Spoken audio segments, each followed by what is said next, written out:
These are the oldest stories, online at oldeststories.net. We have finished with kings for a while, and so now we'll turn our attention to the gods. We will find, however, that the way gods and kings are written about in these ancient tablets is not all that different from each other. Whatever the case, what better god to focus on than the most interesting, titillating, contradictory, and syncretic god of ancient Mesopotamia, the goddess Ishtar. And I'm not the only one that finds her fascinating, since she has more surviving documentation than any other god, and don't quote me on this, but possibly any other character in cuneiform literature. She's already been a prominent character in this podcast because her primary temple was located in Uruk, but she has more stories than just those related to the Sumerian kings.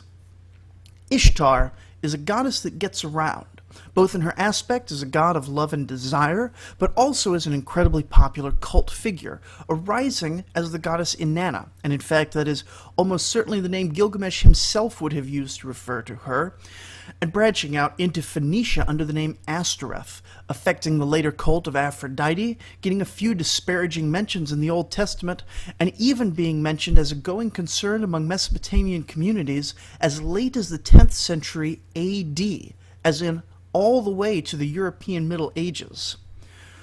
And actually, there are so many little details about Ishtar, including the fact that the oldest named author we know about, a woman named Enki, wrote some of the most extensive and popular hymns to the goddess, but it would be easy to get bogged down here. So we will start with the stories which will engender their own commentary. And so we'll begin pretty well near the beginning, about 4,000 years ago, with the tale of Ishtar and Ebih. Ishtar began with very little power. We assign labels to the ancient gods, like calling Enlil the god of wind, because it's generally their domain. But within the stories and among the gods, those domains had a certain fluidity to them. Because so much is lost, it is deeply unclear how the gods in general came to rule over their particular domain. But at some point in the lost ages of mythic history, Ishtar was walking around the desert and realized that though she was a goddess, she either had very little power or was unsure of what her domain was. The other gods were reasonably established, but her lack of a domain stayed as a note in the back of her mind. One day she was wandering in the desert when she spotted in the distance a particularly attractive shepherd. Now, there's no taboo among the gods against taking human lovers, and some gods had done it, some simply hadn't, or at least hadn't had stories told about it. And so Ishtar cleaned herself up a little bit, putting on a nice dress and wore her desert crown, and went to the shepherd and decided this would be the day she tried frolicking with a human. Now, this was going to be her first time, but being a god, she knew how it was done, and she knew that the experience was enjoyable. But it seems that when she turned her divine charms on a mere human, the lucky shepherd lay in the sand with eyes wide from a life-changing experience. And as the 4-millennia-old clay tablet says, she realized that, quote, her genitals were remarkable. She praised herself, full of delight at her genitals. She realized in that moment that though she believed she was a powerless minor god, in fact, she held a particular power over the people around her. Now, is this a social commentary, a metaphorical statement on gender roles, or simply a dramatic turn meant to be taken somewhat humorously? I usually tend to prefer the latter explanation in these stories, but given the nature of her worship, it is possible that Mesopotamians really did view sex as a particularly potent form of power. In any case, newly armed, she went to the major city of the Old Ages, a contender for the world's oldest city, Eridu. Eridu is at the mouth of the Euphrates River on the Persian Gulf, or at least where the Persian Gulf used to be, since the site is now many miles inland. From an archaeological perspective, we could see that it was perfectly located to become the world's first city, in that it is a locus between farmers of the Euphrates Valley, the nomad herdsmen of the wilds, and the fishermen of the river and the Persian Gulf. And the city shows clear sections that there were three interests, each holding on to their own segregated territory, and where they came together is the market, the gains from specialization and trade feeding the luxuries of the city. And the Mesopotamians also knew that the city was deeply ancient, listing it as the first city founded in their Sumerian kings list, even before the great flood that destroyed mankind. And so in these early days of myth, the obvious place for Ishtar to go try out her new power was the city of Eridu, and the temple of her father Ea, also called Enki, god of wisdom, creation, crafts, and knowledge. As she arrived, Ea ordered his servants to put out beer and food for her visit, and they sat together, visiting cheerfully as family and divine colleagues. Things remained strictly PG until Ishtar suddenly proposed a drinking competition. There being little else to do for fun in the early days of civilization, Ea agreed, and they began to drink in earnest. Well, as the drinking wore on and the god of wisdom's wisdom began to waver, Ishtar began to make her moves on him, since even though she had just discovered the power of womanly wiles as the goddess of love and desire, she was already skilled as one born to it. And the seduction quickly leaves family-friendly podcast territory, and also happens to occur in an extended lacuna, a segment of clay tablet too damaged to read. And so when we return to readable text, we find that everyone's clothes are back on, and Ishtar holds in her hand the 100 myths of civilization, having tricked them from her father while he was impaired by drink and lust. What are the 100 myths? That is a bit hard to explain, since the Mesopotamians seem to have all known so well what they were that no one felt it was necessary to explain. But they seem to have been physical objects imbued with metaphysical understanding or power over a certain thing. And so among the incomplete list of myths that exist, and that Ishtar currently has in her possession, are things like the craft of the smith and the craft of leatherworking, but also things like holy purification rites, the shepherd's hut, and the piling up of glowing charcoals. These make sense in the usual way we understand mess, but there are also more abstract ones. She steals the mess of heroism, power, wickedness, righteousness, the plundering of cities, making lamentations and rejoicing. She gains the mess of deceit, rebellion, kindness, being on the move, and being sedentary. What she has stolen from Ea and the first city are the physical manifestations of the abstract aspects of being human and being civilized: technology, power, and behavior. And so Ea wakes up the next morning and calls in his servant. Ea knows immediately that the mess are gone, but tells his servant to search the town because last night Ishtar said that she would be staying a while in Eridu. The servant informs him that she has already stolen his boat and is traveling upriver to the currently infant city of Uruk. And Ea asks the servant if she's stolen everything, and the servant says yes, she has. Ea rushes over to his inner sanctum and performs a magic ritual, communing with frogs and trees and fish, and it isn't really clear what he was trying to do, but whatever it is, it didn't work. Presumably having all the mess gives Ishtar a fair bit of power herself. And so, magic having failed, he resorted to mere mortal means, sending his servant to go and stop her.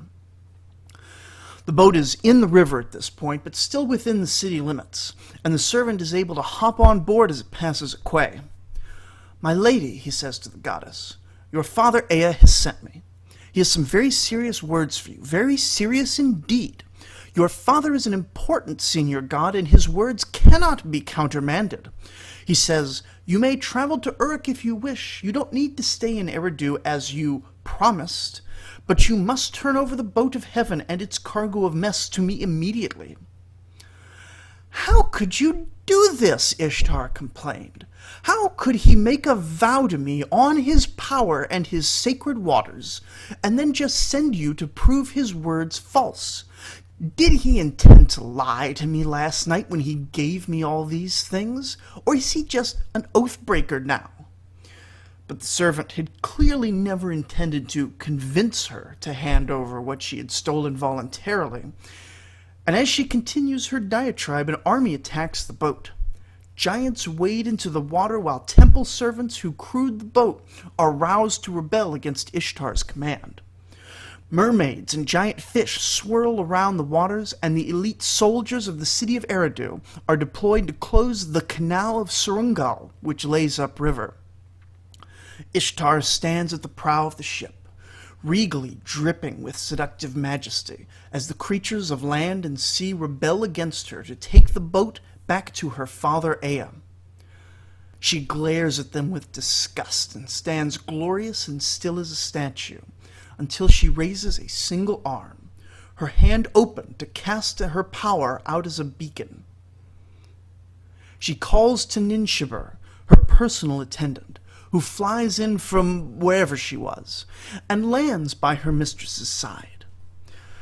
This boat and its cargo of mess was given to me last night by my father. Now he wishes to break his oath and have it back. Imbuing her attendant with newly enhanced power, she orders her, "Defend my honor, Ninshibur." The servant of Ea tries one more time to reason with the goddess. "He only made that promise after you intoxicated and seduced him. It hardly counts under those circumstances. We will take the boat back to the temple and find some other way to get you back to Uruk." And Ishtar said no. The battle between Ninshibur, the winged attendant, and the army of giants, mermaids, soldiers, and boatmen was apparently so epic that it destroyed the very clay tablet it was written on, and next we know of the story, they have arrived successfully at the Gate of Joy in young Uruk. The city is feasting and rejoicing because the goddess Ishtar has gifted her favorite city with all the mess, that is, all the power and skills of civilization, and set them on a course to become the greatest city in ancient Mesopotamia. Soon enough, money was flowing through the market, and the Temple of Ganzer, lord of the underworld, was rebuilt to greater heights and splendor than before.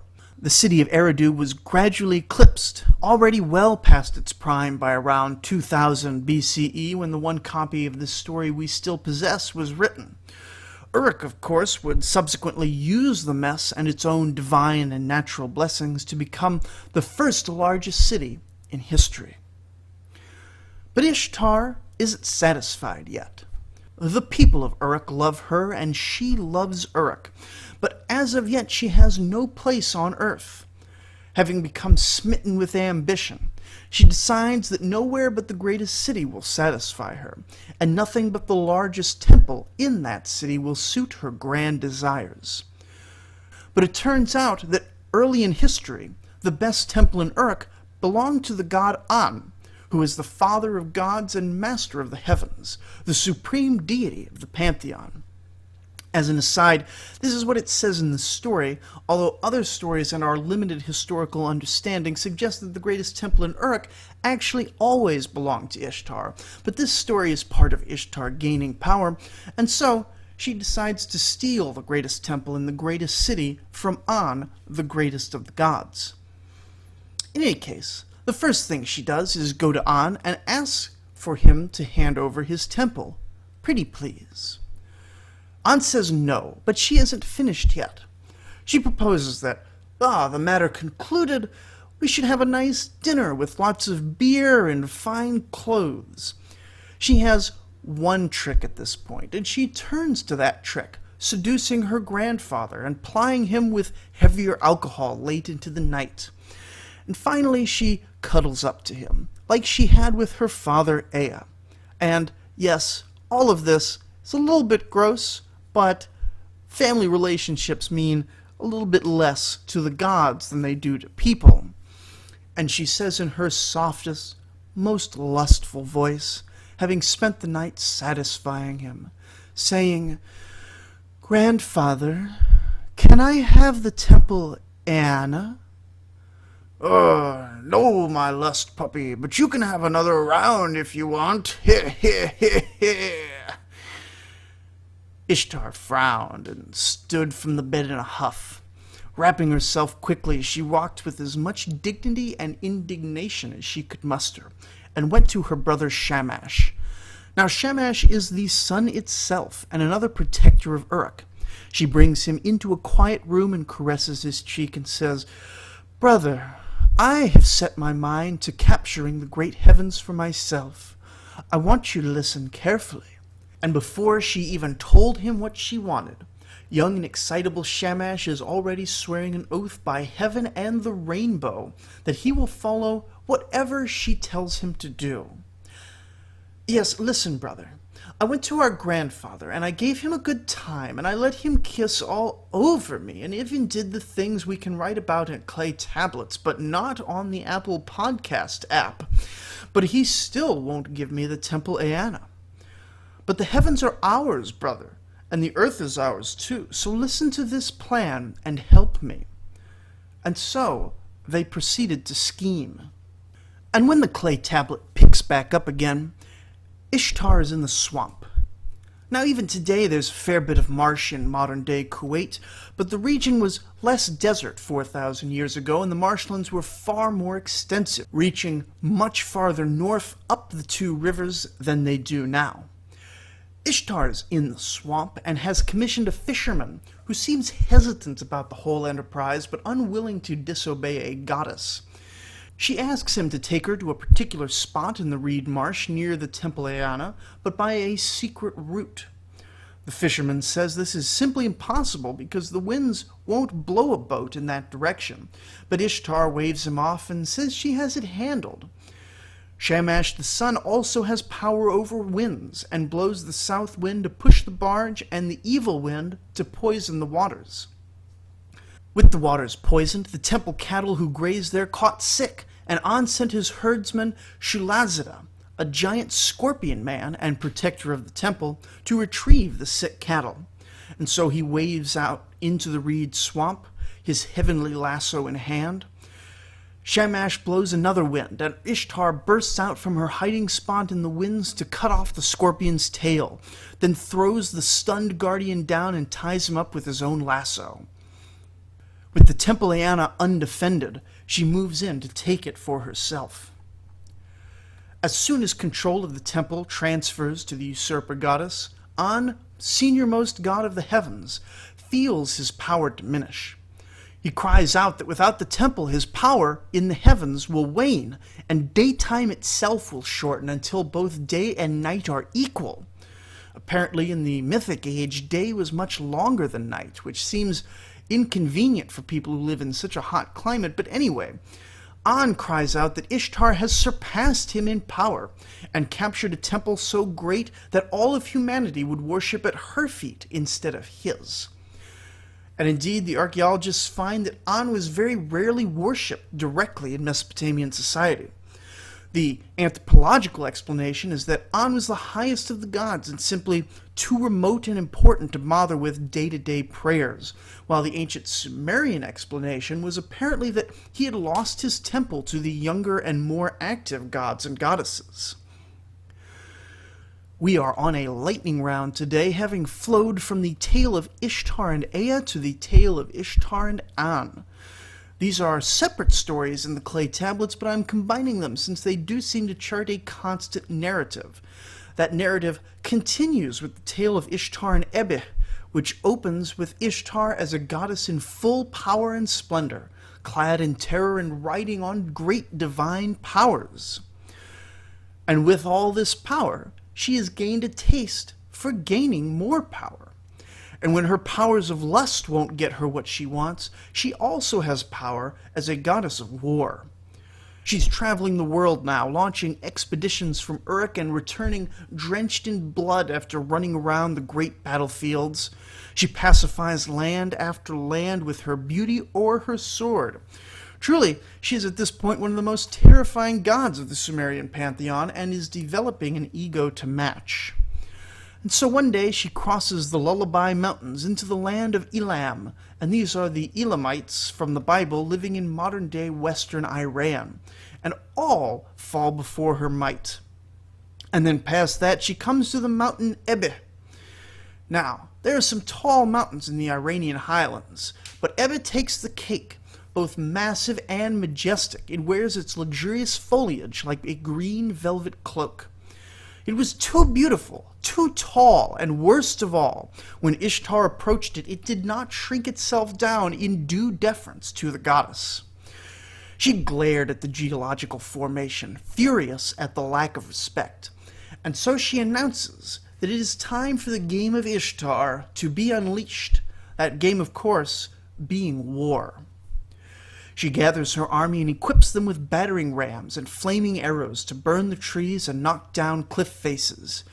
She does something to the little creeks that run down the mountain, either drying them up or poisoning them, and with her martial prowess she humbles the mountain, and up in the heavens the gods look on in terror. Now the question arises at this point, is this whole battle a metaphor for war consuming a particular city located on Mount Ebih? And while there could be an element of that, I just haven't seen any secondary sources talking about it like that. Rather, she seems to literally be destroying a mountain, and not just any mountain. Her grandfather An is up in heaven with the other gods looking down, while she does this with a mix of fear and outrage. She can't destroy this mountain, he protests, and he means it in both senses. She should not destroy an ecosystem so rich that it promotes the growth of attractive and useful plants and animals, and is a landscape feature attractive on the horizon, and she should not be able to destroy so powerful a mountain. And as the gods look on, the rock turning to rubble, Ishtar takes her divine dagger and, roaring like thunder, stabs it deep in the heart of Mount Ebih, splitting it apart and killing the mountain. And she steps back in triumph, declaring loudly that she has humbled the great mountain before her, like seizing the tusks from an elephant. And the mountain is beaten, but more importantly, she knows that her audience in the heavens got the message loud and clear. A great mountain can be brought low if it disrespects Ishtar, and how many among the gods can stand against that amount of power? With this story, she has confirmed her rise from an obscure daughter of the high gods to one of the 7 Anunnaki, the great gods of Sumeria. And she was popular, too. As the passionate goddess of lust and the powerful goddess of war, she has something for everyone, and everything a good Bronze Age king could want from life, aside possibly from alcohol. And indeed, it isn't just the kings of Uruk who favor her and receive her favor in turn, but later kings throughout Mesopotamia claim her as a protector and patroness. But before we get too caught up in singing her praises, there is one more story we have time for today, another one that speaks to her power, her temperament, and her very female aspect of both love and war. This one is Ishtar and Shakali-Tuditu. It is an odd one from a modern standpoint and hard to say what to make of it exactly, but it's a revealing story nonetheless. This tale begins with a fully powered, mature Ishtar who continues to wander the earth, inspecting and affecting it however she desires. This day, she has been struck by a particular inspiration. She summons her magical raven and instructs it to go to the temple of Ea in Eridu, where the god of wisdom and crafts kept a special garden. The raven is to use the coal plant and some leeks and mix it with the holy oils of the god Ea and chew it all together until it forms a seed. No word is given on whether Ea is upset by this, or it seems to all just be fine to go send ravens into other people's temples and eat their holy oils. Then the raven is sent to go plant that seed somewhere. The raven does as ordered, and when he spits out the seed, it grows into something the earth has never seen before, a date palm. Ishtar has just invented palm trees. Good for eating, good for making brooms, good for weaving the strands. Ishtar was so excited that she went on a tree planting binge, not just date palms, but all sorts of trees. Now at the same time, there was a man named Shakali-Tuditu, son of Igisigsig, who, aside from being from a lineage of terribly silly names, was also a gardener. Except that Shakali-Tuditu was an exceptionally poor gardener, simply the worst. Literally every plant he tried to grow withered to dust, and one wonders how he simply hasn't starved to death at this point. But he is just the world's worst gardener, the brownest thumb, the least fertile man in existence. And so imagine his surprise when a dust storm blows through his house. That's not surprising, they live in Mesopotamia. And when it had calmed down, the surprising part, he looks out the window to see a massive, flourishing Euphrates poplar tree with broad shade leaves out in his garden where nothing had ever grown. And imagine his further surprise when in the shade beneath that tree lay the most beautiful woman he'd ever seen, sleeping soundly as if she had been wandering and planting trees all day or something. Shakali-Tuditu went up to the sleeping woman to get a closer look, and pretty much as soon as he decides she's soundly sleeping, he removes her loincloth of the 7 divine powers, pushes her on her back, kisses her intimate places, and has his way with her, then retreats back to his house. When Ishtar wakes up, she feels something is wrong and inspects herself. And let me quote directly from the translation of the clay tablet because I could not tell the story better. Then the woman was considering what should be destroyed because of her genitals. Ishtar was considering what should be done because of her genitals. She filled the wells of the land with blood, so it was blood that the irrigated orchards of the land yielded. It was blood that the slave who went to collect firewood drank. It was blood that the slave girl who went out to draw water drew. And it was blood that the black-headed people drank. No one knew when this would end. She said, "I will search everywhere for the man who has had intercourse with me." But nowhere in the lands could she find the man who had intercourse with her. The clay tablets, very repetitive, but sometimes very descriptive. And when Shakali-Tuditu heard about this, he ran to his father and explained the situation. His father said he should flee. Flee into the city, since the city is so big that no one will be able to find him there. And so Ishtar rode a dust storm to search the land and kicked up so much dust that it choked the whole world. And Shakali-Tuditu thought he wasn't safe in the city, so he ran deep into the mountains to be even harder to find. Ishtar grew more and more furious, demanding that someone would be made to pay for what had been done to her. Her father Ea, god of wisdom and creation, gave her the power to become a star in the sky, the evening star, what we call the planet Venus.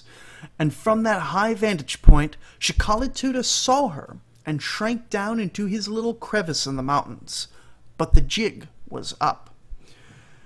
Ishtar's diatribe to her violator is mostly unreadable. The translator was able to recover 4 words: how, dog, ass, pig, which I think give a good enough sense of what she said. Shakali-Tuditu's response is unbelievably weak, using lots and lots of words to basically say that he saw her and she was so pretty that he couldn't help himself. Understandably unimpressed, Ishtar slays the world's worst gardener, thus enacting justice. In these stories, we see Ishtar as a passionate character, and get a good sense for the particulars of her realm. She is a goddess of power, vengeful and petty, and hence a popular patroness for the Bronze Age monarchs of Uruk. She is a goddess of love, but not of marriage or childbirth, just the wild and passionate parts of love that hold power over men and women. She is a goddess of war, where she can use strategy, tricks, and raw force to enact her will over the world around her.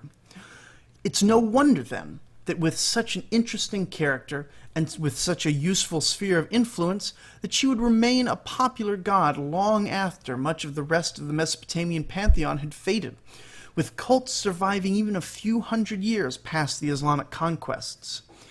Next week, we will focus on her main mythic narrative, the tales of Ishtar and her lover Dumazid.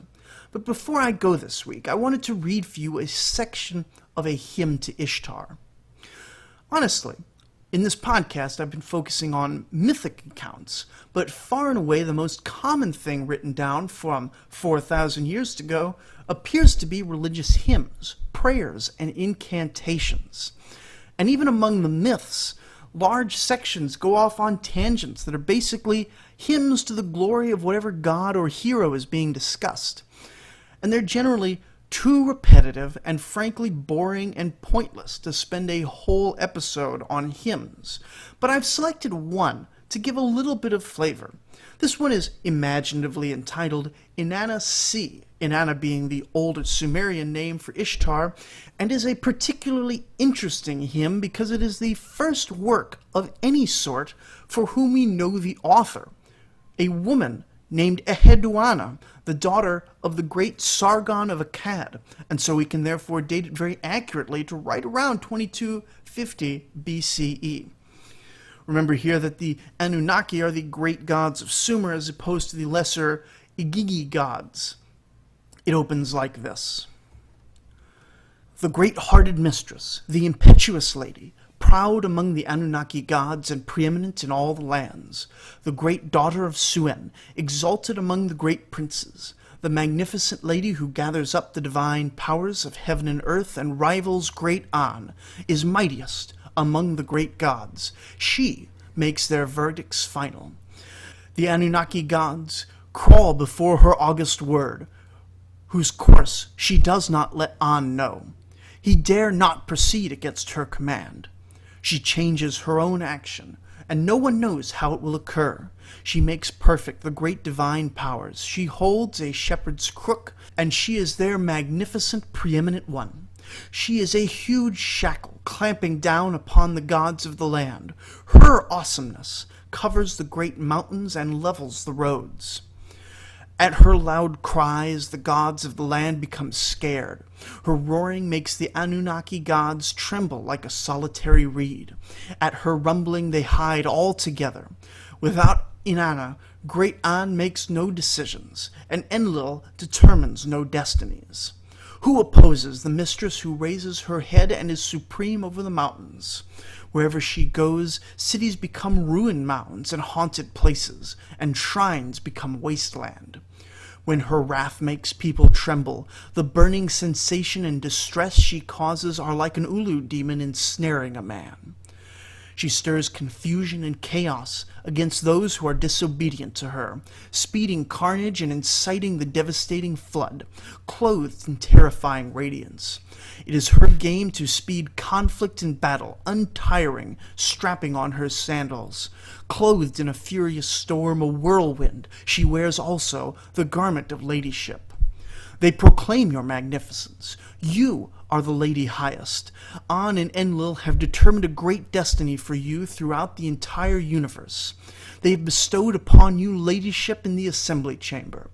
Being fitted for ladyship, you determine the destiny of noble ladies. Mistress, you are magnificent, you are great. Inanna, you are magnificent, you are great. My lady, your magnificence is resplendent. May your heart be restored for my sake. Your deeds are unparalleled, your magnificence is praised. Young woman Inanna, your praise is sweet. Join us next time for more of the goddess Ishtar. Thank you for listening.